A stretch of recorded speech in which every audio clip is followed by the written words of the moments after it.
नमस्कार दोस्तों। पांडवों और कौरवों के बीच महाभारत युद्ध हुआ था।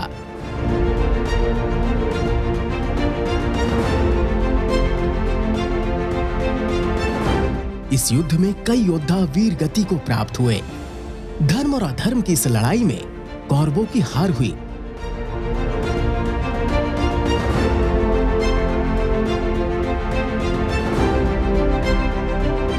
लेकिन क्या आपको पता है कि अधर्मी दुर्योधन को मरने के बाद स्वर्ग मिला था? जी हाँ, इसी बात को हम इस वीडियो में जान पाएंगे। स्वागत है आपका संस्कार टेल्स में।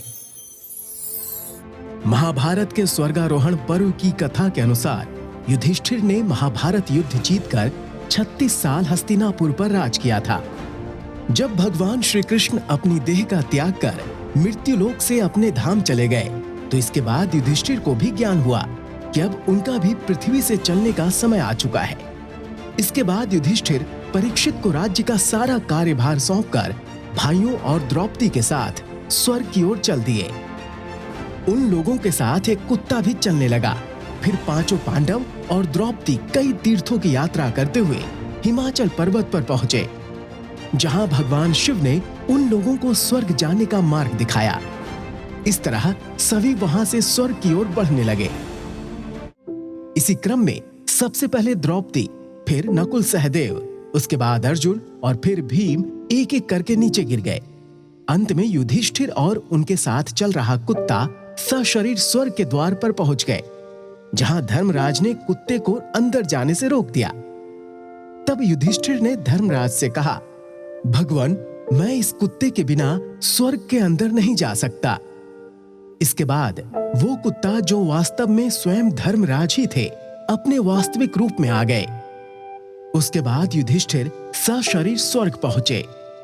स्वर्गलोक में युधिष्ठिर ने देखा कि दुर्योधन तेजस्वी देवताओं के साथ दिव्य सिंहासन पर बैठा है। ये देखकर युधिष्ठिर क्रोधित हो गए और बोले,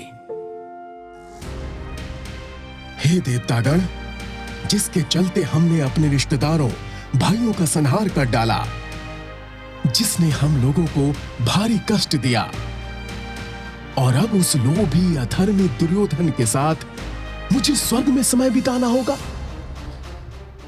नहीं, मैं ऐसा नहीं कर पाऊंगा। मेरी वहां जाने की इच्छा है जहां मेरे भाई हैं। युधिष्ठिर की बातें सुनकर नारद जी ने कहा, नारायण नारायण, धर्मराज, स्वर्ग में रहने पर पूर्व की दुश्मनी खत्म हो जाती है। तुम्हें दुर्योधन के लिए ऐसी बातें नहीं करनी चाहिए। दरअसल दुर्योधन ने कुरुक्षेत्र युद्ध में शरीर की आहुति देकर वीरों की गति पाई है, जिन्होंने युद्ध में देवतुल्य तेजस्वी तुम भाइयों का डटकर सामना किया है। दुर्योधन सबसे अधिक भय के समय भी निर्भय बना रहा।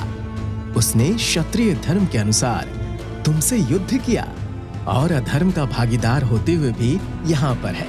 नारायण नारायण। कुछ दिनों बाद युधिष्ठिर के चारों भाई द्रौपदी के साथ दूसरे लोक में समय बिताने के बाद स्वर्गलोक पहुंच गए।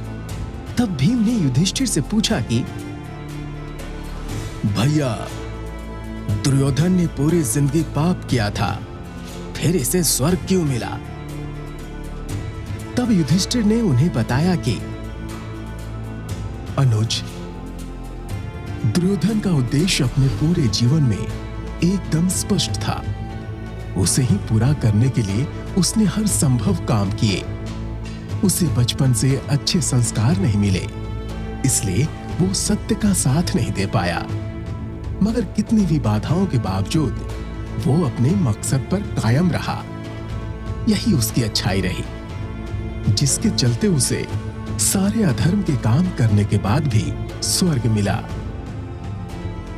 इसके बाद पांडव संतुष्ट हो गए और जिस दुर्योधन के साथ वो धरती पर सुखी नहीं रहे, उसके साथ बड़े ही सुख से स्वर्ग में समय बिताया। दोस्तों, आपको ये रोचक कहानी कैसी लगी? हमें कमेंट करके जरूर बताएं। और ऐसे ही गुड़ बातों के लिए हमारे इस चैनल को लाइक, शेयर और सब्सक्राइब करें। और हाँ, बेल आइकन दबाना न भूलें, ताकि रोचक जानकारी से आप हमेशा अपडेट रहें। नमस्कार।